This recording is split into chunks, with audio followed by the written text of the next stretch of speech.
Hi, I'm Charles with AniCap. Previously, a competitive Glory member named Yi was forced to retire and had his character taken away. Due to a bad contract, Yi had no money and took a job at an internet cafe, where he plays Glory again, but had to start over with a new character he named Lord Grimm.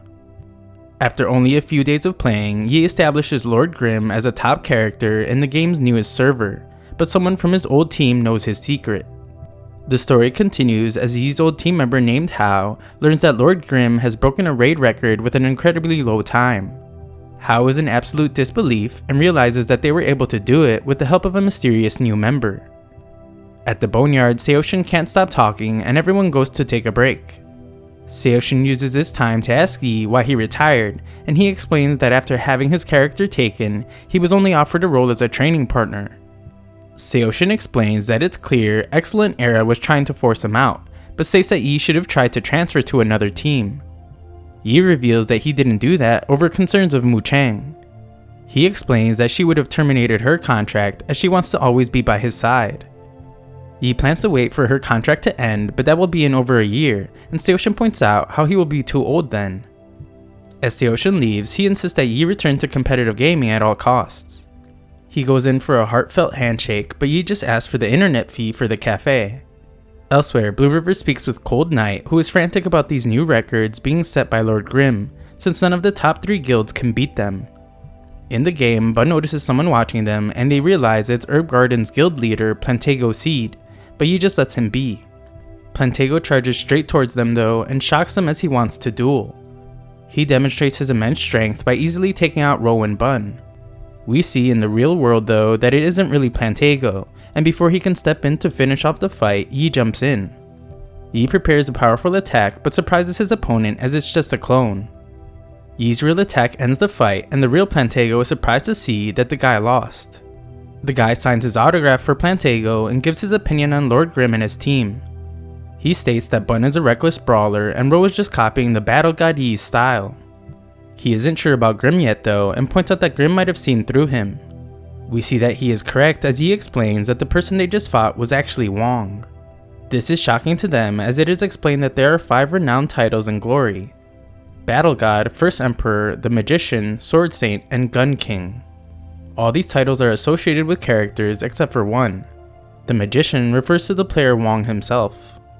This is because of his incredibly unique fighting style that has led to him being referred to as unpredictable. Wong returns to his team, and when he leaves, we see that he has instructed them to enter the 10th server to kill Lord Grimm. One of them is upset at the order to kill some random player. He acknowledges that they're just reserves, but they are still pro players, and they have their pride. They eventually find Yi and begin their attack, but find that they are completely outclassed. The pros become furious as they have completely lost sight of Yi, and Chen wonders why Yi is just running back and forth. A spectator points out how he is doing something called the vanishing step, constantly moving into his opponent's blind spots while attacking. Yi continues to dominate the fight, and Chen points out how he is just dominating noobs.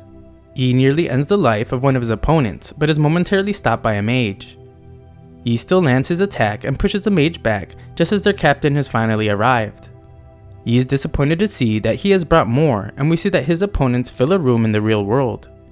Wong explains to his team that they will now be having a training session, and they will have to take down the boss. They need more clarification, and Wong explains that they will be taking down the strongest boss in the history of Glory. Wong then explains that if his instincts are correct, then this Lord Grimm is really the battle god Yi. Back at the fight, Yi explains to his opponents that it would be pointless for them to attack one by one, and suggests that they might as well come all at once. They can't believe his arrogance, but Yi continues. He questions Wong's decision to use him as a training partner since he will surely traumatize them. Yi points out how none of them, including Wong, has ever fought a true unspecialized, and Wong sees the fear in his team's faces. Wong agrees to fight him all at once, and Plantego watches in amazement as Yi seems completely unfazed. Yi defends himself well as he begins to run. His opponents warn him not to run away, but Yi explains that it's a strategic retreat. All of a sudden, the chase stops as they have completely lost sight of Yi. One of the opponents, named Yin Ji, points out that he thinks Lord Grimm has went offline. Wong warns his team to not take Yi lightly. He may have retired, but his abilities are still world class. His unspecialized class has an advantage at lower levels, and even he is no match for him in a duel. He goes on to reveal that even if they lose the fight, he hopes that they will improve, and that was the real reason for the fight. Just then, they compliment the beauty that has approached them, but are shocked to hear Yi's voice. Yi explains that he will only continue to fight them if they can beat Ro and move to an arena. They point out how Ro has only been playing for a couple days, but Yi says he wants her to learn, so they agree. As expected, Ro is defeated by the pros but has learned quite a bit, and they all head to an arena. His opponents arrive, surprised to find that it will be a gambling match, and Yi has requested they all wager very rare materials. Yinji feels like he isn't performing well, but Wong explains that even though he lost, he showed the kind of spirit and determination that he likes to see. Behind his back though, Wong explains that Yinji is a hard worker, but he doesn't improve very much, and he might not be a good fit for their team. In the game, Yinji is surprised to hear that Yi remembers him from the fight. Yi explains that Yinji should stop using the assassin class and start using Ghostblade instead, since it suits his style much better. It's Yinji's turn to fight Yi, but his team points out that he is getting destroyed. Wong is too busy thinking about Ro and how she had been quickly making improvements when she fought them. Yi then challenges Wong to fight next, and he accepts, but has a quick chat with Ro first. Yi does a bit of trash talking, and when Wong wonders what the point is, Yi reminds him of Seoshin. It is explained that Seoshin trash talked them during a competition one year, and it caused them to lose to him. The two then begin their battle, and Yi instantly uses his Gatling gun. Wong is unfazed, so they do some hand-to-hand combat. The team watches in amazement at how high both of their attacks per minute are. Yi uses the environment, but his opponents don't like it, and Wong shows off his masterful control of magic. Plantega watches his idol Wong and screams in joy as Wong's power has finally been released. A quick flashback shows Yi explaining that Wong sealed his power since his style was too unpredictable and his teammates couldn't keep up. Yi points out how brave this was since few pro players are willing to do so, and even fewer are capable. This is especially true for those like him with unique fighting styles, but luckily Wong is strong enough to have overcome that.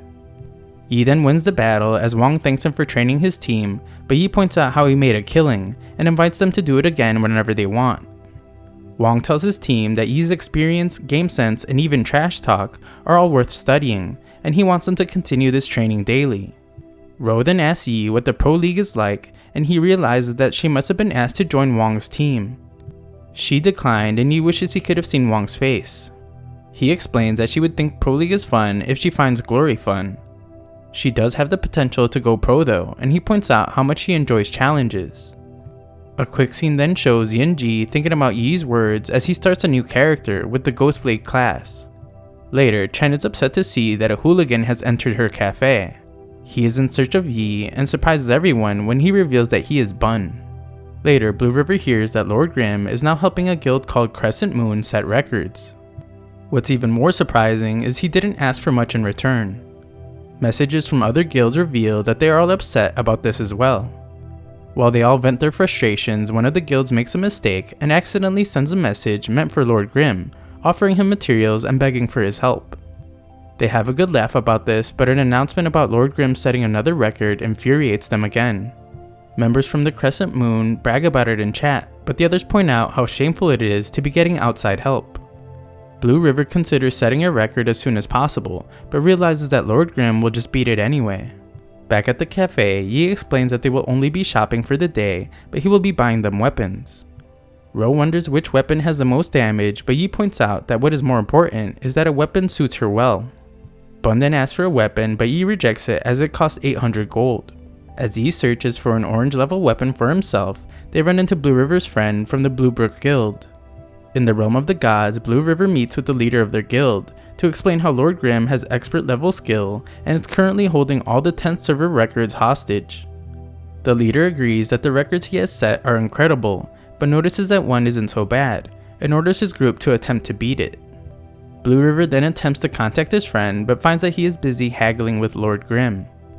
Yi is trying to sell some drops that he received, but is unhappy with the price and leaves. Afterwards, Bun is elated to have his new weapon, but senses a murderous intent nearby. He thinks he has taken down an evil enemy, but it turns out to just be Yinji. He explains that he is struggling a bit with the new class, but he explains that Ghostblade really shines in team fights, and invites him to join their party whenever he wants. Bun thinks his intuition was wrong, but Yi points out that the murderous intent was coming from above. Yi isn't sure who the attackers are, but recognizes their fighting style, and points out that all the big goats are there watching. Yi instructs Bun to go back into the fight, but Ro is concerned he will get beaten.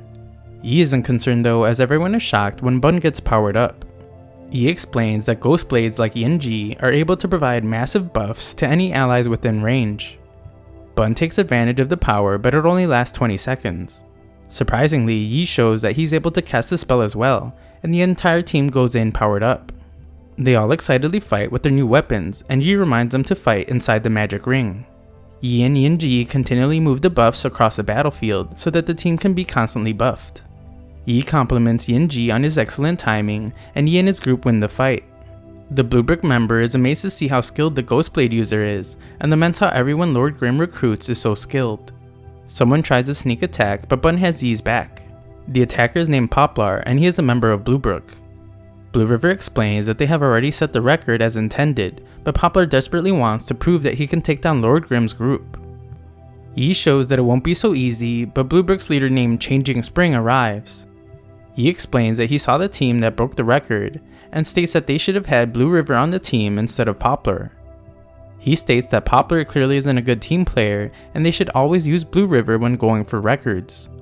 Just then, Yi is told that Hao is aggressively challenging him on the world chat. Hao's team points out that killing Yi once or twice in game won't do anything, as it won't stop him from breaking records. Hao agrees, as he has a memory of when Yi was team captain, and he repeatedly made reports stating that Hao lacked both talent and effort. He explains that Excellent Era has invested too much into the 10th server, and he refuses to let Yi ruin things. We then see that Yi is concerned that Yi won't be able to beat the new record, but Yi explains that they can since they have his help now. Yi has come up with a new strategy, but the rest of them will be turning level 30 soon, so they only have 3 tries. Yi is terrified to hear this, as he only just started using Ghostblade, but Yi expresses confidence in him. He reminds Yi that he is a pro player, and this fills him with enough optimism to state that 3 tries is plenty. Afterwards, Chen is amazed to see that Yi and his group have once again set an incredible record. Yi asks to use her character though, and he explains that someone has been challenging him, and he never turns down a duel. Thanks for watching part 3, 3,000 likes and I'll know you want a part 4.